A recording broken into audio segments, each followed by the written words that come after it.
بسم الله الرحمن الرحيم. هذه أيضا السلام يا جماعة وناكسن جماعة مبارك ومالمه وجود بشهر رمضان المباركة بشهر بركيسن الميلة شوكتان بعافمادي عمت الدروس في عم بنين رجيلية ما أنت وحندوبينا حلقات كساتشن ويصدى أما ويسقارشة مسلمة iyo cilmiyada ku salaysan cilaajiga ah ee hoos yimaada weesada kaliya inkastoo ay diinta islaamku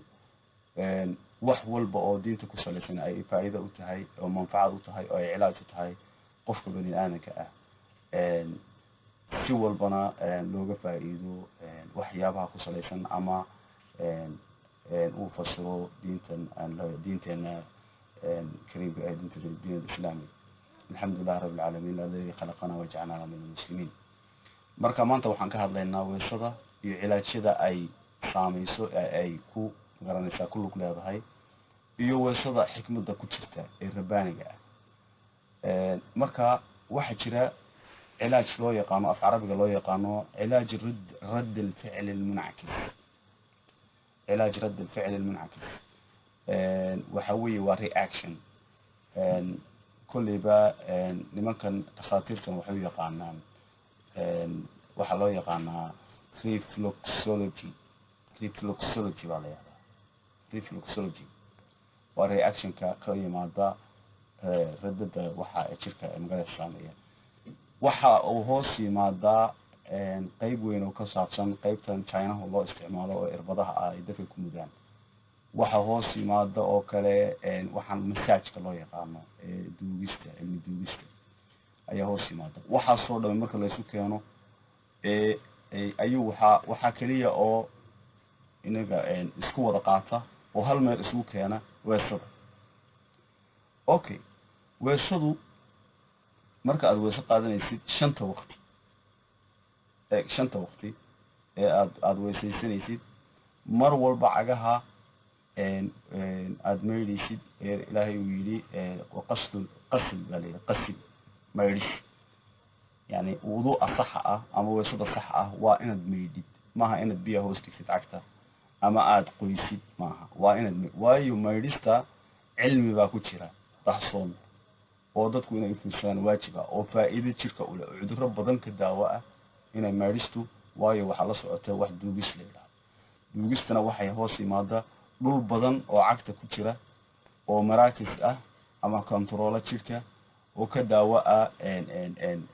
cudurro badan oo jirka magaranaysa saameeya. alxamdulillah rabbil caalamiin xikmadda ilaahay ayuu mucjisadiisa ayaa ku jirta weesada cudurrada badan uu daaweeyo oo ay dad badani ay ka dacwoodaan. taariikhda caga duugistuna waa taariikh hore oo sida marka loo eego xadaaradihii hore ee sida masaarida oo kale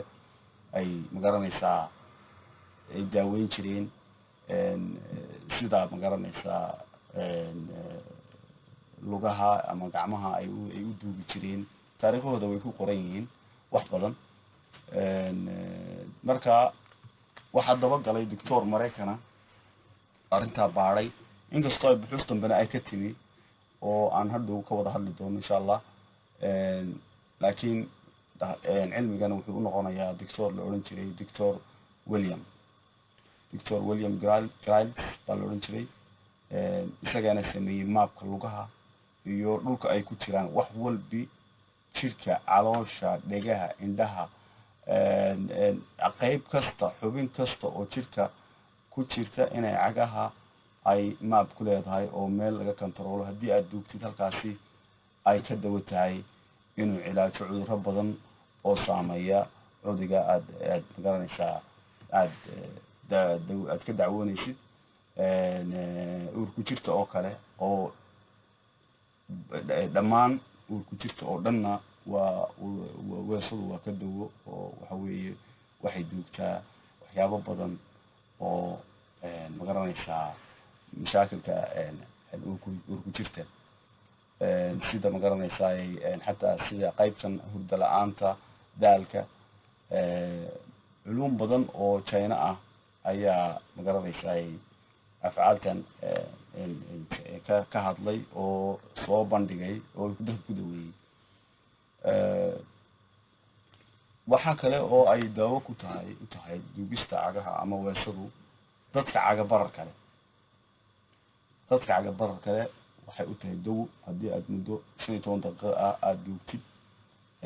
haddaan idin tusayaa sida loo duugo iyo qaabka loo duugo haddii aad duugtid waxay ka dawo tahay caga bararka oo ay dejisaa ama ay laakiin waa inaad sidaad u duugaysid waa inay tahay sida ay magarasha saacadda dhinaca u wareegto oo kale waa inaad u wareejisaa gacanta marka aad farta aad ku duugaysid cagta waa inaad wareejisaa marka tawaturka iyo qaybaha kale ee ka duwan jirka ayaan hadeer aynu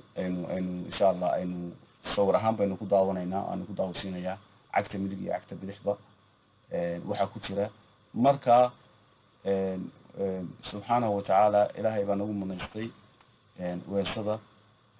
marka waxaan doonayaa in la ogaado inay weesadu tahay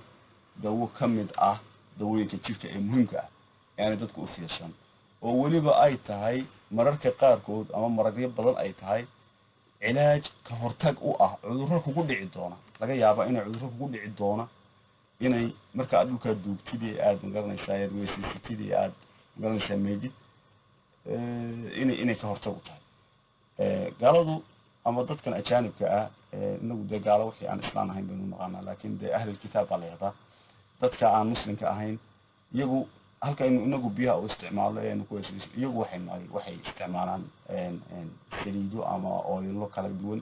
ay isticmaalaan marka waxaan xasuustaa baxth aan ka akhriyay biri nin khabiir ah oo Chinese ah dadkan loo yaqaano dhakhtarkan herbalka ah daweeye ayaa wuxuu yiri niyo muslimiinta waan la yaabaa iyaga oo rukuuc salaadoodu ay ku jirto rukuuca wax la yiraahdo iyagoo shanta waqtiba rukuuca oo macnaha salaada fajr 2 jeer oo salaada duhur 4 jeer oo salaada casr 4 jeer oo salaada maqrib 3 jeer oo salaada cishe 4 ugu yaraan marka laga saaro nawaafilka iyo sunnaha intaas oo jeer rukuuca haddana ka dacwoonaya dhabar xanuun marka waxay ku tilmaamaysaa rukuucu inuu system muayyan ah oo sax u leeyahay oo uu jirku kaga faa'iido karo dawo ahaan inuu daweeyo xubnaha araxda ee diska loo yaqaan kadalik waxa hoos imanaya markaas that's why baan u leenahay salaada marka aad weesaysanaysidna iyana weesada laftigeeda systemka sax ah ee aad weesaysanaysid inay cudurro badan oo aan la tirikoobi karin oo daqadku ka mid yahay oo gaasku ka mid yahay oo uurku jirta waxa ku dhaca oo dhan ay ka jimid yihiin oo lafa xanuunka iyo xubnuhu ka mid yihiin cagabaru ka mid yahay tawaturka iyo stresska uu ka mid yahay cudurro madax xanuunka uu ka mid yahay indhaha ay ka mid yihiin indhaha ay ka mid yihiin garanaysa madax xanuunka uu ka yahay ama headache waxa loo yaqaan uu daaweyn karo kaliya in shanta waqti si sax ah u weesaysatid oo atukid waayo weesadu cudurro muayyan ay ka dawo tahay salaada laftigeedu marka aad rukuucaysid ee sujuudaysid rukuuc dawo wuxuu u yahay dawo muayyan waan idin sheegay oo dhawrka iyo dhaxdayo sujuudu cilmiga sujuuda iyo waxa ay daweyso marka qofka uu sujuudo xalqad kale aan ku hadlaynaa intaas soo 100 oo cudur bay daweysaa sujuud marka marka aad atixiyaadka marka aad akhrisid fadhiga aad fadhiisid systemka aad u fadhido haduu saxan yahay inta cudur ay ka dawo tahay yana xalqad baynu ku soo qaadanayna insha Allah taala hadeertuna waxaan u gudbaynaa qaybta sawirka waxay ka kooban tahay intaas oo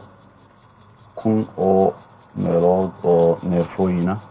ama markas ah ama laga kartumo control jirka kan control ama xukuma si aad u aragtaan lugtani waa lugtii midig lugtaas waa lugtii midig lugtanina waa lugta bidix marka waxaad aragtaa for example suulka wuxuu ku salaysan yahay madaxa maskaxda iyo wixii la degsa madaxa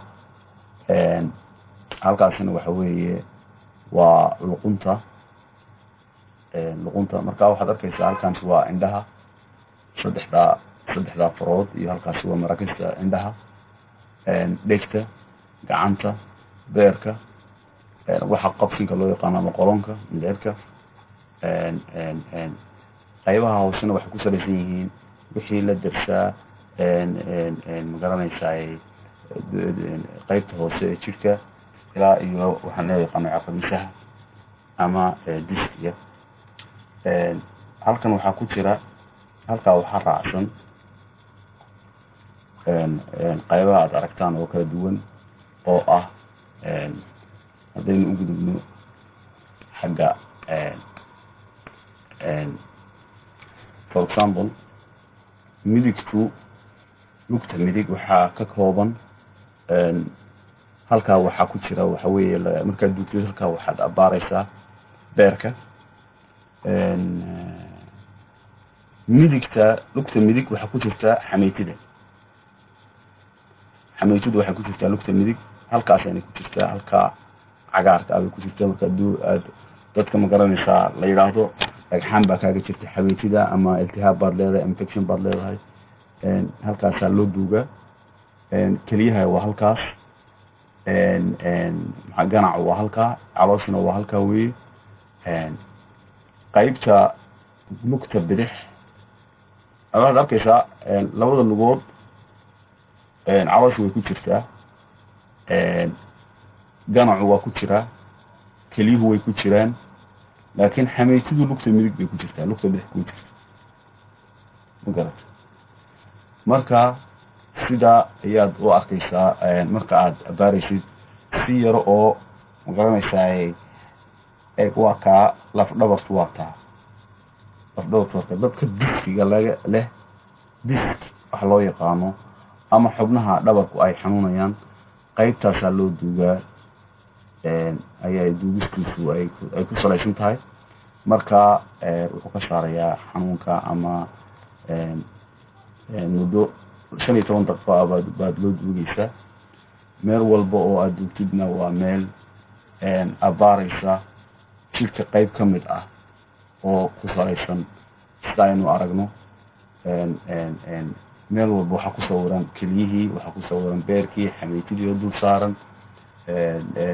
wadnaha madaxa ama maskaxda indhaha haddaynu dib ugu noqono waa kaa lafdhabartu waa taas calooshu labada lugoodba lugta bidix iyo lugta midigba halkaasay ku jirta caloosha halkaasay ku jirta dadkan la yidhaahdo masalan Soomaaliya nin kasta oo dhakhtarka raaciya wax la yidhahdaa 80% waxay ku macneeyaan dhakhaatiirtu